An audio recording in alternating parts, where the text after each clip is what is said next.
اس مرد کا اس دنیا میں ہی آنا اس عورت کی غلطی تھی جس نے اس جیسے مرد کو سامنے لایا تھا. I thought the threat was external, but the damage has been done from within.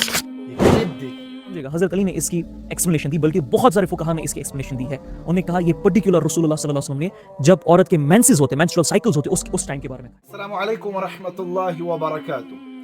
کچھ دنوں سے بعض رفقا نے ان صاحب کی کچھ مختلفی مسائل پر مبنی کلپس شیئر کی, لیکن میں نے مناسب نہیں سمجھا کہ سب پر تبصرہ کیا جائے, اور وہ اس حد تک حساس بھی نہیں تھی. لیکن انہوں نے ایک پوڈ کاسٹ کے دوران ایک دقیق مسئلے کو چھیڑا ہے. انہوں نے ناقصات العقل کی غلط تشریح بیان کی ہے. اب وہاں تک تو ٹھیک تھا, لیکن جنہوں نے صحیح ترجمانی کی ہے, جنہوں نے صحیح تشریحات کی ہے, ان کے بارے میں نازیبہ الفاظ کا استعمال کیا ہے.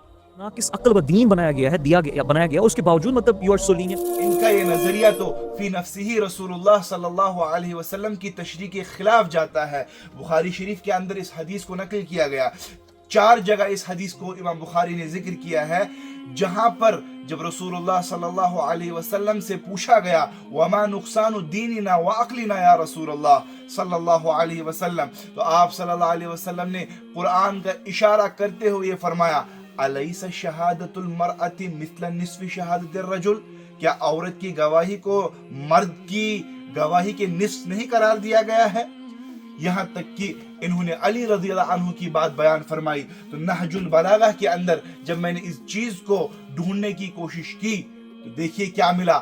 بعد حرب الجمل فی ذم النساء, علی رضی اللہ عنہ نے اس حدیث پاک کی تشریح جنگ جمل کے بعد مذمت نساء یعنی عورتوں کی مذمت کے منفی رویوں کے بارے میں بیان کیا ہے. معاشر الناس, اے لوگو, ان النساء نواقص الایمان, نواقص العقول, نواقص الحظوظ, 3 چیزوں کا ذکر کیا. جب بات آئی نقصان عقل کی تو آپ فرماتے ہیں فشہادت امرأتین کشہادت الرجل الواحد, وہی تشریح جو رسول اللہ صلی اللہ علیہ وسلم نے بیان فرمائی. یہاں تک کہ فاتقوا شرار النساء, ان کے حربوں سے بچیے, ان کی شرارتوں سے بچیے. یہاں تک کہ آخر میں یہ فرمایا وَكُونُوا مِنْ خِيَارِهِنَّ عَلَى حَذَرٍ وَلَا تُطِيعُوهُنَّ فِي الْمَعْرُوفِ حَتَّى لَا يَطْمَعْنَ فِي الْمُنْكَرِ, ان کی بیجا اطاعتوں سے بچیے, یہاں تک کہ یہ برائی کا حکم آپ کو دے, برائی میں آپ کو مبتلا کرے. یہاں پر یہ بات سمجھ جائیے, انہوں نے جو یہ کہا ہے کہ یہ خاص ایام کے ساتھ متعلق ہے, یہ خود قرآن پاک, خود رسول اللہ صلی اللہ علیہ وسلم, خود علی مرتضی رضی اللہ عنہ کی تشریح کے خلاف. تو یہ چیز ہے کہ اس مرد کا اس دنیا میں آنا جس نے جواب دیا نا, اور جس نے اس طرح کی ایکسپلینیشن نکالی اس حدیث کی, شرح اس طرح سے باندھی ہے, اس مرد کا اس دنیا میں ہی آنا اس عورت کی غلطی تھی جس نے اس جیسے مرد کو سامنے لایا. جہاں تک انہوں نے نازیبہ الفاظ کا استعمال کیا تو وہ سوال ابن حجر عسقلانی رحمہ اللہ پر آتا ہے, علامہ عینی پر آتا ہے, ملا علی قاری پر آتا ہے, یہاں تک کہ امام شافعی رحمہ اللہ پر آتا ہے.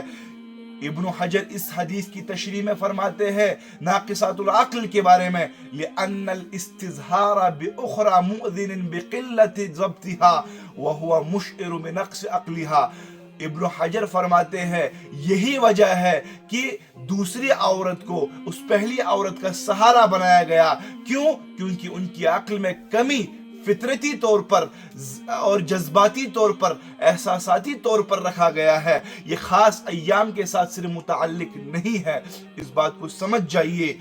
محدثین, فقہاء, صحابہ پر کلام کرنے سے پہلے اور یہ نازیبہ الفاظ استعمال کرنے سے پہلے ہزار بار سوچئے کہ آپ کس کے خلاف بتا رہے ہیں.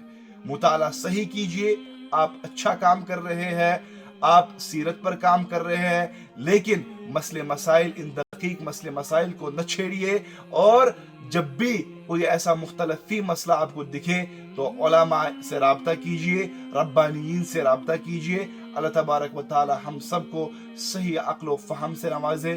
وما علینا الا البلاغ المبین. والسلام علیکم ورحمۃ اللہ وبرکاتہ.